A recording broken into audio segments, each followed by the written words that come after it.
Hello and welcome to the news on Enyimba TV. We are reaching you from the commercial city of Abia in Abia State, Nigeria. First, the headlines. As Nigeria celebrates Democracy Day today, former President Jonathan advises against building democracy on ethnicity. Witness tells court former CBN Governor Emefiele printed NAIRA notes different from design approved by former President BUHARI. Abia Governor suspends Health Commissioner over alleged gross misconduct. Thanks for joining us on the news at this time. I am Mary Ihejirika. Now the news in details. Federal government has declared today, Wednesday, June 12, as 2024 as a public holiday to mark this year's Democracy Day.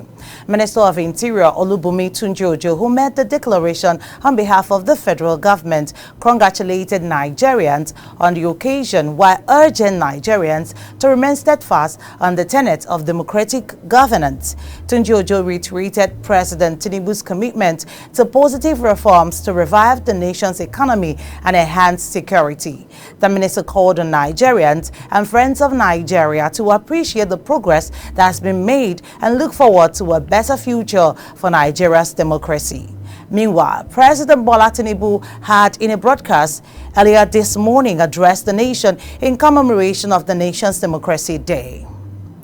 Former President Goodluck Jonathan is warning against handing over to Nigerian children a democracy built on politics of religion and region. Speaking as the chairman of the National Symposium marking this year's Democracy Day at the Presidential Villa Abuja, he criticized the winner-take-all approach in politics. The former president argued that the political class and elites must lead by example and their lifestyle must reflect that they were elected to the position by the electorate. Dr. Jonathan, who is the chairman of the event, advised President Bola Tinubu to encourage a democracy where all citizens are given free will to express themselves without friction. President Bola Tinubu has urged Nigerian leaders to recommit to the values of inclusivity, accountability, and transparency to guarantee a flourishing democracy. Speaking at the 2024 Democracy Day lecture held at the Presidential Villa in Abuja, President Tinubu, represented by Vice President Kashim Shettima, said after 25 years of uninterrupted democracy, it is time for all Nigerians to partake in building a nation. The Vice President also described President Tinubu as the unsung hero of Nigeria's democracy in the past 25 years. According to him, the president sacrificed his life and comfort for the sustenance of democracy. Department of State Services (DSS) is warning individuals and groups planning to stage protests on June 12, Democracy Day, to desist from any violent or disruptive actions. In a statement released and signed by Dr. Peter Afunanya, Director of Public Relations and Strategic Communications, the DSS said it has received intelligence on plans to incite violence and disrupt public order during the protests. The security agency vowed to maintain public safety and national security and urged citizens to resist any persuasions to engage in lawless acts. The DSS also encouraged disgruntled persons to channel their grievances through appropriate channels and procedures. President of the Senate is urging Nigerians to disregard the version of the Nigeria We Heard the Anthem currently being circulated by the National Orientation Agency. According to Senator Godswill Akpabio, the version of the new anthem being circulated by the Orientation Agency is in contrast to what was approved and passed by the National Assembly. During plenary, while the lawmakers recited the anthem, the Senate President looked at his book intermittently. After they were done, Akpabio stated that the lawmakers should take note of the wordings of the anthem approved by the Senate and discard the one being presented by the NOAA. House of Representatives has summoned the Minister of Transportation, Saidu Akali, over the frequent derailments of trains. The House also directed the House Committee on Transportation to investigate the derailments. The decision to summon the minister followed a motion moved by Omaro Ajilo during plenary. The House therefore resolved that the minister and other stakeholders must explain to Nigerians the reasons behind the repeated derailments and the measure taken to prevent further occurrences of these unfortunate incidents. A bill seeking to amend the Electoral Act 2022 to prohibit the cancellation of election results due to overvoting by electoral officers has passed a second reading in the House of Representatives. Honorable Abubakar Fulata, who sponsored the bill while leading debate on the general principle of the bill on the floor of the House in Abuja, called for punishment of erring electoral officers. He said that even if it was presumed that the individual who ordered the vote was not known, the winner of the election in a particular unit could not be party to a deliberate act that would invalidate their votes. Some of the lawmakers who spoke also agreed with the bill, adding that it was time to punish officers for aiding the cancellation of results. Former governor of the Central Bank of Nigeria, CBN, Godwin Emefiele, has been accused of printing NAIRA notes different from the design approved by former President Muhammadu Buhari. Ahmed Omaro, a former director of currency operations at the Apex Bank, testified before a Federal Capital Territory FCT High Court in Abuja. Omaro said the CBN Act requires that recommendations be made from the Board of Directors to the President for approval on the form of design and device in any currency. The witness told the court that the features in the design approved by Buhari was different from the one Emefiele ordered to be printed. A High Court in Rivers State has nullified Section 3 of the Rivers State House of Assembly Service Commission law recently amended by the Martins Emefiele-led Assembly.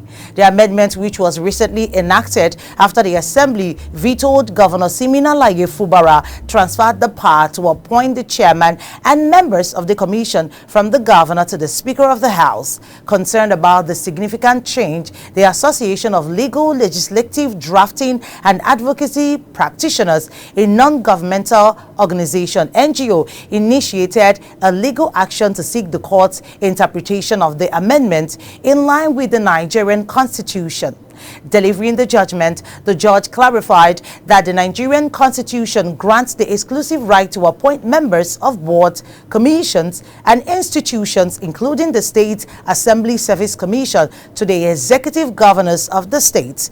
But these appointments must be confirmed by the state's houses of assembly. She described the actions of the Martin Emefiele-led House of Assembly as an attempt by legislators to usurp the responsibilities of the executive in clear violations to the principle of separation of powers. Abia State Governor Dr. Alex Oti has suspended the Commissioner for Health in the state, Ngozi Okoronkwo, for gross misconduct. The Commissioner for Information and Culture, Prince Okekanu, made this known in a statement saying that the big ace was wielded on the affected commissioner following allegation of gross misconduct leveled against her. He said that the suspension became necessary to pave the way for the investigation of the allegations to determine her culpability or innocence. He did not give details of the allegations raised against the suspended health commissioner. This is the first time a commissioner is publicly known to have been suspended or removed from office outright in the last 1 year of the administration. Still on Abia State government is faulting the directive by the state chapter of the Nigeria Labour Congress, NLC, directing civil and public servants in ministries, departments and agencies, MDAs, as well as the 17 council areas not to partake in the online upload of credentials as directed by the government. Commissioner for Information and Culture, Prince Okekanu, who stated these while addressing journalists in Umuahia, explained that, contrary to NLC's views, the issue of upload of requisite credentials is necessitated by the government's discovery of lack of requisite credentials in the files of some civil servants and public servants. The commissioner berated NLC for not getting clarification before taking the matter to the media. He, however, said that the planned strike action by the organized labor in Abia State is not necessary because government has been committed to addressing the welfare of Abia workers. We are still continuing our coverage of the secondary schools debate tagged On the Contrary. The second day for the group stages was between High Grade Model Academy and Well-Bred Academy. The topic for the debate was smartphones have proven to be beneficial to the education sector. The studio was graced with brilliant minds who showcased their intellectual knowledge of the topic. Our correspondent Amarachi also monitored the event. The debate was broadcast live and aired across our 3-in-1 stations, Enyimba, Legend and Road. Each participant spoke their mind on the topic. Smartphones have proven to be beneficial to educational sector. High Grade Model Academy, the proposing school, gave their valid points confidently. The smartphone has helped in exposing the kids to the digital world. Oh, we all know that many kids tend to leave school due to the financial instability of their parents or their guardians.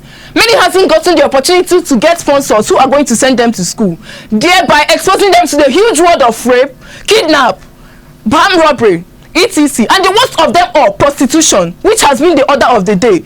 But I have a good news for you all, dearie. With the help of the smartphone, we all know that education doesn't stop only at the school, but consists of those that the kids meet outside the school. The speaker from the opposing school countered their argument.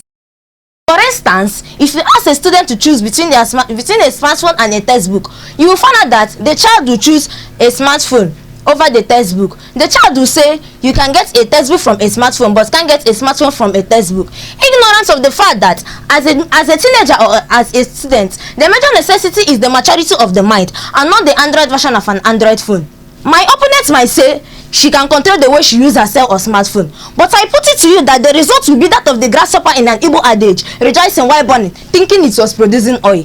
The effect of smartphone to kids is distraction. A child who wants to read and gets a message from his or her smartphone will say, let me just reply this message and get back to my book, but will eventually be drifted to another part, thereby losing and wasting the precious time which waits for no one. Can this use be controlled? Yes, but how many students are willing to say no to these enticing offers? The last stage of the debate competition was the rebuttal, which featured the representative from each school. The climax of the debate was the announcement of the winner, which sparked tension from the studio. Well-Bred with 115 points. And High Grade Model School, which actually proposed the topic for today, they came up with a total score from the lead speaker, the supporting speaker and the rebuttal. It came up with 137 points. High Grade Model Academy are the winners of the debate today. Students who participated in the debate shared their varied views. My name is Rose Stanley from High Grade Model Academy. I feel so excited and I am so happy that we won because we did the job and we have truly proven that smartphone has so much benefits to kids in the educational aspect. Miss Innocent Chisom Cynthia from High Grade International Model Academy, I'm very happy that I came here today and I'm very happy that we turned out the winners today with 137 points. And I'm telling the schools that we're going to get to meet next that we just came here with the primary thunder and we are getting to meet you there with the secondary thunder. I feel very excited. It's a very great opportunity for me to stand here and talk. Thank you so much. Thank you, the Enyimba FM, for organizing this program. I'm happy to be among the participants in this debate, and I promise next time I'll come with more convincing points. Conversed with one of the judges in the debate competition, who shared her thoughts about the ongoing debate and her expectations. I am Lady Happiness Nwabaji. I am a staff of a Secondary Education Management Board, Omoahia. I am here for the On the Contrary debate organized by Enyimba FM and the other sister stations. That's why I'm here as a judge. It's been a wonderful time and so far so good. The students have been good. The competing schools have proved their mettle, and as we go on, it's getting better. And so I expect a very fierce competition on the third day, being next tomorrow. It's going to be hot. I know that the competing schools have been watching and learning and improving on their debate skills. So we expect that the glory of the latter house will definitely be greater than the former. So it's going to be more wonderful than it has been. And I want to thank Enyimba FM for giving this opportunity for an intellectual harvest through an intellectual combat, because this is really a combat going on intellectually. it's really worth the while. Kudos to Enyimba FM. The debate is aimed at encouraging collaboration among students, help them build their confidence, and create an atmosphere where they can freely express themselves liberally on matters rising in the society. Amarachi Osondo reporting. The second part of the day's proceedings also featured a challenging and thought-provoking debate on the topic, drug addicts should be provided with treatment and not punishment. The debate saw Bezalel Model Science Academy proposing the motion, while the Great Belly Rose International School opposed the topic. Our correspondent Ifeoma Nkwonta followed the debate as well. Punishment deters drug use and trafficking. I like to highlight the long-established principle that punishment or consequences prevent and stops harmful behavior. The third edition of our secondary schools debate competition, tagged On the Contrary, continued with great enthusiasm on its second day. The second part of the day's proceedings featured a challenging and thought-provoking debate on the topic, drug addicts should be provided with treatment and not punishment. The segment highlighted the intellect and the critical thinking skills of the participating students. Two schools compete in this segment, Bezalel Model Science Academy proposing the motion and the Great Belly Rose International School opposing it. Each team was composed of two school debaters who presented a structured argument followed by rebuttals. Representing the Bezalel Model Science Academy were Nwagbo Joy, supported by Ikechukwu Chinemeram Jennifer. The Great Belly Rose International School had Excel Augustus as the lead speaker and OK Perpetual supporting. The lead speaker for Bezalel Model Science Academy, Ms. Joy Nwagbo, emphasized the need for a compassionate approach. My name is Wabo Joy, a student of Bezalel Model Science Academy. Drug addiction is a chronic relapsing disorder that is characterized by compulsive drug taking and use despite adverse consequences, while a drug addict is a person that cannot stop taking drugs. Instead of punitive measures, I advocate for treating drug addicts with compassion and understanding. Drug addiction is a complex situation with deep-rooted causes which cannot be solved through punishment. Opposing, the Great Belly Rose International School, led by Excel Augustus, countered with a compelling argument. I can argue that acknowledging individual agency and consequences is effective for essential rehabilitation and a healthier society. Treating drug addicts is not the best way to solve such an intricate yet delicate crisis as this. Remember that the statement "is the devil" has not been widely accepted in Nigeria, as almost everyone believes that our actions are choices born out of careful deliberations of the consequences they could have on us and others.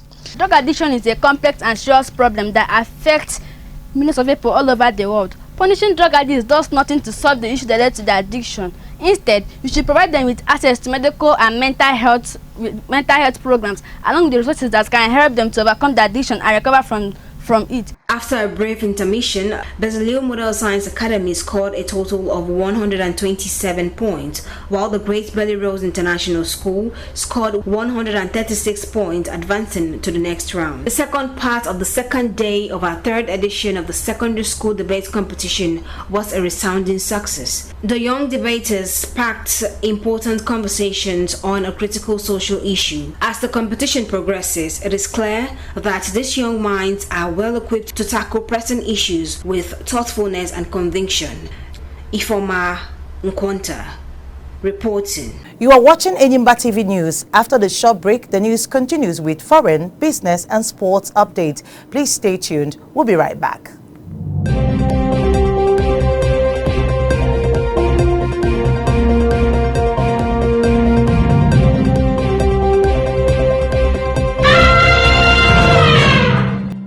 Welcome back and thanks for staying tuned.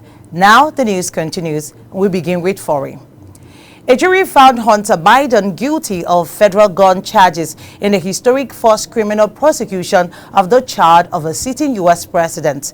The 54-year-old son of President Joe Biden was convicted on all three of the felony counts stemming from his 2018 purchase of a handgun while addicted to drugs. The verdict comes as his father is seeking re-election on a day when the Democratic president is scheduled to give a speech in Washington about gun violence. The president expressed his love and support for his son in a statement released by the White House following the conclusion of the trial held in the Biden hometown of Wilmington, Delaware.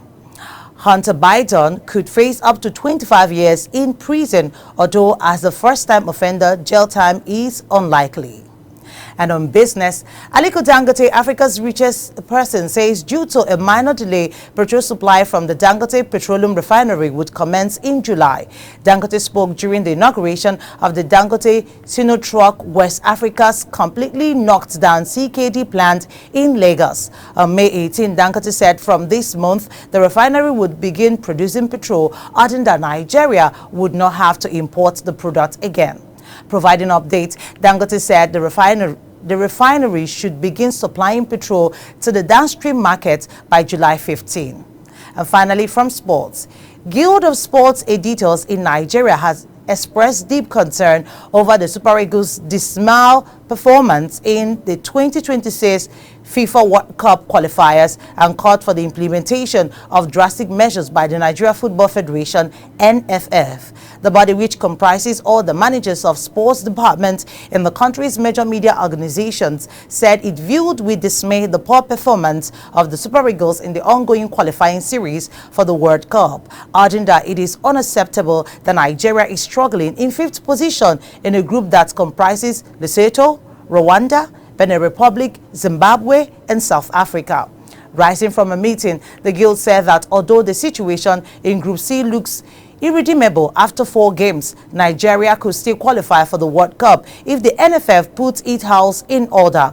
The editors lamented that Nigeria could only secure 3 out of 12 available points after 4 matches to languish in 5th position in Group C, saying that such poor form could have been avoided if the relevant persons did their jobs properly. With this sports story, we'll wrap up this edition of news on Enyimba TV at this time. But before we go, here is a recap of the top stories. In the news, we told you that as Nigeria celebrates Democracy Day today, former President Jonathan has advised against building democracy on ethnicity. And we also told you witness told court former CBN Governor Emefiele printed NAIRA notes different from design approved by former President Buhari. And we also told you that Abia Governor has suspended Health Commissioner over alleged gross misconduct. That's a package of news for now. Please join us for more updates in our subsequent bulletins. Meanwhile, don't forget to subscribe to this channel on YouTube. Click on the notification bell to receive alerts when new videos are uploaded. Thank you for watching. On behalf of production team, I am Mary Ihejirika saying, do have yourself an amazing day.